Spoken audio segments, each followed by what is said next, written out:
안녕하세요. 오늘은 많은 60대 이상 어르신들이 한 번쯤 느껴보셨을 법한 마음에 대해 이야기해 보려 합니다.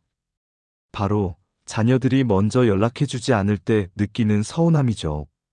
문득 생각해 보면 왜 우리 자녀들은 먼저 전화 한 통 없는 걸까 하는 아쉬움이 들 때가 있습니다. 하지만 이제는 그 서운함을 조금 내려놓고 우리 자신을 위해 더 행복한 노년을 만들어가는 지혜를 함께 나눠보고자 합니다.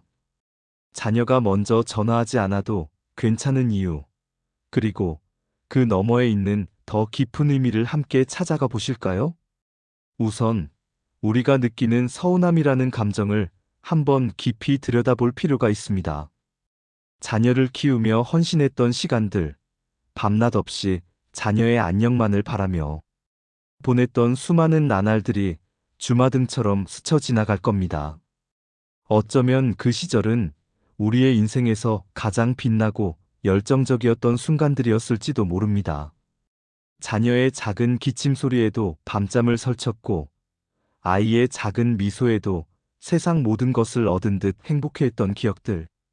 그 기억들이 쌓여 오늘날 우리 마음속에는 자녀에 대한 한없는 사랑과 더불어 때로는 설명하기 어려운 짙은 애착이 자리 잡고 있습니다. 그랬던 자녀가 성인이 되어 각자의 삶을 살아가며 독립적인 한 개인으로서의 삶을 꾸려나가기 시작할 때 우리에게 소홀해진 것 같은 느낌을 받을 때 서운함을 느끼는 것은 어쩌면 너무나도 자연스러운 감정일 겁니다.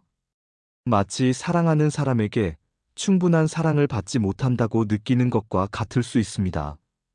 특히나 오랜 세월 자녀를 위해 모든 것을 바쳤다고 생각하는 부모의 입장에서는 이러한 소외감이나 무시당하는 느낌이 더욱 크게 다가올 수 있습니다.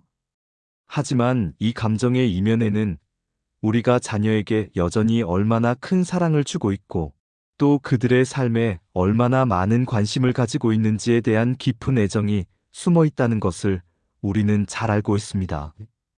이 서운함은 단순한 감정이 아니라 자녀를 향한 변함없는 사랑의 또 다른 표현 방식이라고도 할 수 있을 것입니다. 그렇다면 왜 자녀들은 먼저 연락을 잘하지 않는 걸까요? 이 질문에 대한 답은 생각보다 간단할 수 있습니다. 바로 바쁘기 때문입니다. 우리의 자녀 세대는 그 어느 때보다도 치열한 경쟁 속에서 살아가고 있습니다. 급변하는 사회에서 살아남기 위해, 더 나은 삶을 위해 그들은 끊임없이 노력하고 있습니다. 직장 생활, 승진 경쟁, 복잡한 인간관계, 가정생활, 어린 자녀를 키우는 육아, 그리고 개인적인 자기 개발까지 이 모든 것을 동시에 감당하느라 하루 24시간이 모자랄 지경일 겁니다. 아침 일찍 일어나 출근 준비를 하고 교통체증 속에서 힘겹게 회사에 도착해서는 밤늦게까지 야근을 밥 먹듯 하고 집에 돌아오면 녹초가 된 몸을 이끌고 아이들을 씻기고 재워야 하며 잠시 숨 돌릴 틈도 없이 다음 날을 위한 준비를 해야 하는 고단하고 반복적인 삶. 이런 고된 일상 속에서 부모님께 안부 전화를 거는 것이 그들의 우선순위에서 밀려날 수도 있다는 것을 우리가 조금 더 너그러운 마음으로 이해해야 합니다. 자녀들이 게으르거나 불효해서 연락하지 않는 것이 아니라 단지 너무나도 바빠서 물리적인 시간적 여유가 없어서 혹은 정신적인 에너지마저 소진된 상태일 가능성이 큽니다. 우리의 자녀들이 겪는 현실적인 어려움과 부담감을 우리가 헤아려 줄 수 있다면 서운함은 이해심으로 변할 수 있습니다. 또한 자녀들에게 우리는 항상 굳건하고 변함없는 존재일 것이라는 믿음이 있을 수도 있습니다. 자녀들은 부모님이 언제나 그 자리에 계실 것이라고 생각하며 우리가 자신들처럼 외롭거나 서운함을 느낄 것이라고는 미처 생각하지 못할 수도 있습니다. 어쩌면 그들은 우리가 자신들의 일상에 방해받지 않고 편안하게 쉬시길 바라는 마음에서 혹은 괜히 폐를 끼칠까봐 조심하는 마음에서 혹은 자신들의 바쁜 일상으로 부모님께 걱정을 끼치고 싶지 않은 마음에서 연락을 자제하는 것일 수도 있습니다. 때로는 자녀들이 자신의 어려움을 부모님께 알리고 싶지 않아 침묵하는 경우도 있습니다. 부모님께 염려를 끼쳐드리고 싶지 않은 마음, 혹은 스스로 해결하고 싶은 독립적인 마음에서 연락을 삼갈 수도 있는 것입니다. 이러한 자녀들의 마음을 이해하려 노력하는 것만으로도 우리의 서운함은 한결 가벼워질 수 있습니다. 그들의 연락이 줄어든다고 해서 우리의 존재 가치나 사랑이 줄어드는 것이 아님을 기억해야 합니다. 오히려 우리는 묵묵히 자녀의 삶을 응원하고 격려해주는 든든한 버팀목이 되어 주어야 합니다. 그리고 또 한 가지 중요한 점은 자녀가 성인이 되면서 부모와 자녀의 관계가 변화해야 한다는 것입니다. 어린 시절에는 부모가 자녀의 모든 것을 보살펴주고 가르쳐주는 수직적인 관계였다면 자녀가 성인이 된 후에는 서로를 존중하고 독립적인 개체로 인정하는 수평적인 관계로 발전해야 합니다. 이는 마치 아이가 날개를 달고 푸른 하늘로 날아오를 때 부모는 그 날갯짓을 응원하며 멀리서 지켜봐주는 것과 같습니다. 자녀의 삶을 간섭하거나 통제하려 하기보다는 그들의 선택을 존중하고 격려해주는 지지자의 역할로 변화해야 합니다. 자녀의 독립적인 삶을 인정하고 존중할 때 그들은 우리에게 더욱 편안하게 다가올 수 있을 것입니다. 때로는 자녀에게 단호하게 거절할 수도 있는 용기가 필요할 때도 있습니다. 예를 들어, 자녀가 우리에게 지나친 의존을 보이거나 우리가 감당하기 어려운 부탁을 할 때 단호하게 아니오라고 말할 수 있어야 합니다. 이것이 오히려 건강한 부모-자식 관계를 만드는 초석이 될 수 있다는 것을 기억해야 합니다. 서로의 경계를 존중하고 각자의 삶에 충실할 때 진정한 의미의 독립과 상호 존중이 이루어질 수 있습니다. 심리학에서는 긍정적 무관심이라는 개념도 이야기합니다. 자녀가 연락을 안 한다고 해서 우리가 더욱 매달리게 되면 관계의 균형이 깨질 수 있습니다. 부모가 자녀에게 지나치게 매달리거나 간섭하게 되면 자녀는 오히려 부담감을 느끼고 더욱 멀어지려 할 수 있습니다. 이는 마치 손 안에 모래를 꽉 쥐려 할수록 손가락 사이로 빠져나가는 것과 같습니다.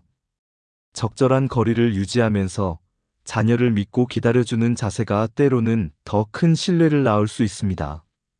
자녀가 연락하지 않는다고 해서 우리가 그들을 덜 사랑하는 것이 아니듯이 그들 또한 우리를 덜 사랑해서 연락을 자주 하지 않는 것이 아닐 수 있습니다. 오히려 그들은 부모님을 생각하고 그리워하는 마음을 가지고 있을 것입니다.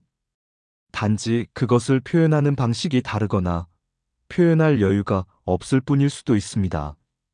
서로에 대한 깊은 믿음과 진심 어린 이해가 바탕이 될 때 더 깊은 사랑이 싹틀 수 있습니다. 관계는 주고받는 것이지만 때로는 기다림과 침묵 속에서 더 단단해지기도 합니다. 그렇다면 우리는 어떻게 이 서운함을 극복하고 더 행복한 노년을 보낼 수 있을까요? 가장 중요한 것은 바로 나 자신의 삶에 집중하는 것입니다.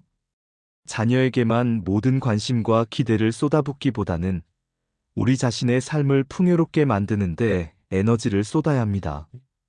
오랜 시간 미뤄왔던 취미 활동을 시작해보는 건 어떨까요? 어쩌면 젊은 시절에는 시간이 없어서 혹은 자녀를 돌보느라 엄두도 내지 못했던 일들이 있을 겁니다. 이제는 그 꿈들을 하나씩 펼쳐볼 때입니다. 그림을 배우거나, 악기를 연주하거나, 시를 쓰거나, 뜨개질을 하거나, 혹은 동네 뒷산을 산책하며 자연을 만끽하는 것도 좋습니다. 건강을 위해 걷기나 요가 같은 운동을 시작하는 것도 좋고, 지역 사회센터에서 제공하는 다양한 강좌를 수강해보는 것도 새로운 즐거움을 찾을 수 있는 방법입니다. 봉사활동에 참여하여 사회에 기여하고 새로운 사람들을 만나는 것도 좋은 방법입니다. 소외된 이웃에게 따뜻한 손길을 내밀며 보람을 느끼고 그 과정에서 새로운 인연을 맺을 수도 있습니다. 동창회나 동호회 활동을 통해 새로운 사회적 관계를 확장하고 또래 친구들과 교류하며 외로움을 극복할 수 있습니다. 함께 여행을 떠나거나 맛집을 탐방하거나 책을 읽고 토론하는 등 다양한 활동을 함께하며 삶의 활력을 되찾을 수 있습니다. 자신의 삶이 즐겁고 만족스러울 때 우리는 자연스럽게 자존감이 높아지고 긍정적인 에너지가 넘치게 됩니다. 그리고 이러한 긍정적인 에너지는 자연스럽게 우리 주변으로 퍼져나가 자녀에게도 긍정적인 영향을 미치게 됩니다. 우리가 행복해하는 모습을 보면서 자녀들은 안도감을 느끼고 오히려 우리에게 더 편안하고 자연스럽게 다가올 수 있을 것입니다. 행복한 부모의 모습은 자녀들에게 가장 좋은 본보기가 되며 동시에 부담 없이 다가갈 수 있는 안식처가 되어줍니다. 우리 자신이 행복의 원천이 되는 것이야말로 자녀들에게 줄 수 있는 가장 큰 선물입니다. 우리의 행복은 자녀에게 더 큰 기쁨과 평안을 선사합니다. 물론, 자녀와의 소통이 아예 불필요하다는 뜻은 아닙니다. 솔직한 대화는 언제나 중요합니다. 만약 정말로 서운한 감정이 크다면 비난조가 아닌 이해를 구하는 방식으로 부드럽게 감정을 표현해보는 것도 좋습니다. 예를 들어, 얘야, 엄마는 요즘 내 소식이 궁금할 때가 많단다. 네가 바쁜 건 알지만 가끔이라도 목소리라도 들려주면 엄마는 정말 기쁠 것 같아. 별다른 얘기가 아니어도 괜찮으니 잘 지내고 있는지 궁금하구나. 와 같이 자신의 감정을 전달하면서도 자녀에게 부담을 주지 않는 방식으로 말이죠. 자녀가 자신의 삶에 대해 이야기할 때 우리는 판단하거나 조언하려 들기보다는 경청하는 자세를 보여주는 것이 중요합니다. 그저 따뜻한 눈빛으로 바라봐주고 고개를 끄덕여주는 것만으로도 자녀는 위로와 안정을 얻을 수 있습니다. 그리고 함께 즐길 수 있는 공통의 관심사를 찾아보는 것도 좋은 방법입니다. 함께 식사를 하거나 좋아하는 영화를 함께 보거나 아니면 가벼운 나들이를 가는 것만으로도 자연스럽게 소통할 수 있는 기회를 만들 수 있습니다. 거창한 계획이 아니어도 좋습니다. 일상 속에서 소소한 행복을 함께 나눌 수 있는 순간들을 만들어가는 것이 중요합니다. 마지막으로 기대치를 조금 낮추는 지혜도 필요합니다. 자녀는 우리의 소유물이 아니라 독립된 인격체입니다. 그들은 우리와는 다른 생각과 가치관을 가지고 살아갈 수 있으며 우리의 기대와 다른 삶을 살아갈 수도 있다는 것을 인정해야 합니다. 자녀의 삶을 있는 그대로 존중하고 지지할 때 우리의 마음속 서운함은 점점 사라지고 그 자리에 진정한 사랑과 평화가 찾아올 것입니다. 자녀에게서 오는 행복만을 기대하기보다는 우리 자신의 삶 속에서 행복을 찾아 나설 때 비로소 진정한 자유와 만족감을 얻을 수 있습니다. 부모와 자녀 관계는 영원히 지속되지만 그 형태는 끊임없이 변화합니다. 변화를 받아들이고 현재의 관계에서 최선을 다하며 서로에게 행복을 기원해주는 것이야말로 가장 성숙하고 아름다운 관계일 것입니다. 사랑하는 여러분, 자녀가 먼저 전화하지 않아도 괜찮습니다. 이제는 우리 자신을 돌보고 우리 삶의 주인이 되어 행복을 찾아 나설 때입니다. 우리가 행복할 때 우리 주변의 모든 이들도 함께 행복해진다는 것을 잊지 마세요. 여러분의 아름다운 노년이 늘 평화와 기쁨으로 가득하기를 진심으로 바랍니다. 우리의 삶은 그 자체로 소중하며 매 순간이 아름다운 선물임을 기억하세요. 스스로를 사랑하고 자신에게 충실한 삶을 살아갈 때 비로소 진정한 내면의 평화를 찾을 수 있습니다.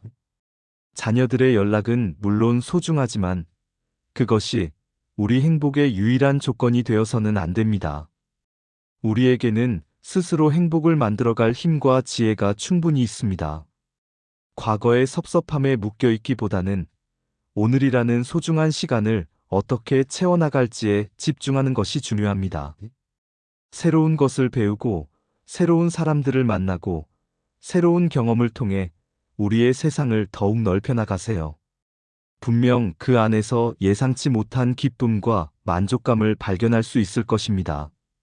스스로를 존중하고 사랑하는 마음이 가장 중요하며 이 마음이야말로 우리의 삶을 가장 아름답게 가꾸어 줄 것입니다. 이젠 자녀에게 무언가를 바라기보다 우리가 먼저 행복의 씨앗을 뿌리고 그 열매를 거두는 삶을 살아갑시다. 여러분의 빛나는 노년을 응원합니다. 항상 건강하시고 늘 행복하세요. 영상이 좋았다면 구독, 좋아요 부탁드립니다. 감사합니다.